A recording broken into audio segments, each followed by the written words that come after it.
Magandang umaga, tanghali, gabi sa inyong lahat mga kapatid.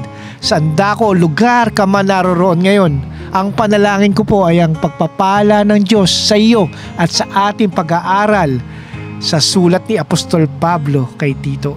Panalangin ko rin po na buksan at bigyan ng liwanag ng ating Panginoon ating puso at isipan sa kalooban niya sa kanyang salita na ating pag-aaralan. Importante po nating tandaan na ang ating pag-aaral at pangunawa sa salita ng ating Diyos ay higit nating mapapagbuti sa pamamagitan ng ating matiyagang pag-aaral sa konteksto. Mahalaga din po na ating tandaan ang pagbabaliwala natin o hindi natin pagpansin sa konteksto ay ang dahilan sa mali nating pangunawa sa itinuturo ng Biblia. Tungkulin po natin na ituro ang itinuturo ng Biblia at hindi ang gusto nating ituro. Balikan lang po natin sandali ang ating mga pinag-aralan sa ating pong nakaraang pag-aaral sa unang talata ng sulat ni Pablo kay Tito o sa verse 1. Una, ay natatandaan niyo pa po ba kung paano nagpakilala si Pablo sa panimula ng kanyang liham kay Tito? Natatandaan pa po ba nyo? Si Pablo ay nagpakilala una bilang isang alipin ng Diyos at ikalawa, siya ay nagpakilala bilang isang apostol ni Jesucristo. Natatandaan pa po ba nyo ang pinahayag ng unang talata tungkol sa dalawang layunin ni Pablo bilang isang apostol? Ang sagot ay, ito ay para sa una, ikasusulong ng pananampalataya ng mga hinirang ng Diyos at ikalawa ay para sa kanilang pagkakilala sa katotohanan ayon sa kabanalan. Napag-aralan din po natin ang ibig sabihin ng mga hinirang ng Diyos at ang ating tungkulin sa ating kapwa bilang mga lingkod ng ating Diyos.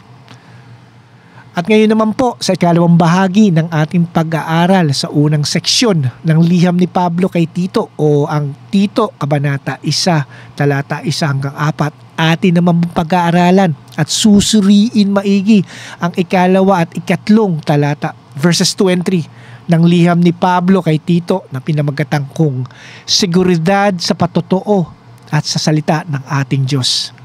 Basahin po natin muli ang Tito Kabanata 1, talata 1 hanggang 4. Si Pablo na alipin ng Diyos at apostol ni Jesucristo sa ikasusulong ng pananampalataya ng mga hinirang ng Diyos at ng kanilang pagkakilala sa katotohanan ayon sa kabanalan, sa pag-asa sa buhay na walang hanggan bago pa nagsimula ang mga panahon.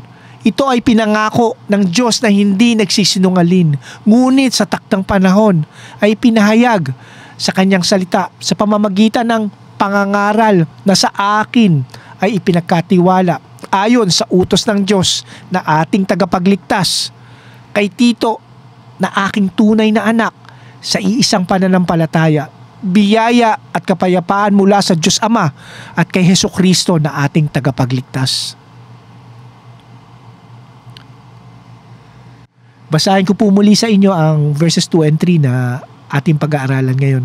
Verse 2, sa pag-asa sa buhay na walang hanggan, bago pa nagsimula ang mga panahon, ito ay pinangako ng Diyos na hindi nagsisinungaling.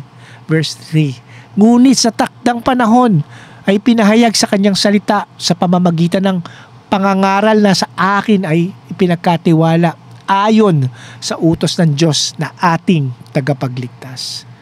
Hindi lamang po tayo mga lingkod ng ating Panginoon, tayo rin po ay ligtas at may kasiguruhan sa ating Panginoon. Ito po ang pag-asang malinaw na ipinapahayag ni Pablo dito sa verse 2 and 3. Malinaw na nauunawaan ni Pablo na ang seguridad natin kay Jesucristo ay ang tanging pundasyon sa ating paglilingkod sa Diyos. Ito rin po ang malinaw na dahilan na nagpalaya kay Pablo para paglingkuran niya ng kanyang buong buhay ang ating Panginoon. Paglilingkod hanggang sa kanyang kamatayan. Pinakita din po sa atin ni Pablo dito sa verse 2 and 3 ng unang kabanata ng liham niya kay Tito. Ang dalawang bagay na siyang pag-asang pinangahawakan ng bawat mananampalataya. Ito ay una, ay ang patotoo ng Diyos, at ang ikalawa naman ay ang salita ng Diyos.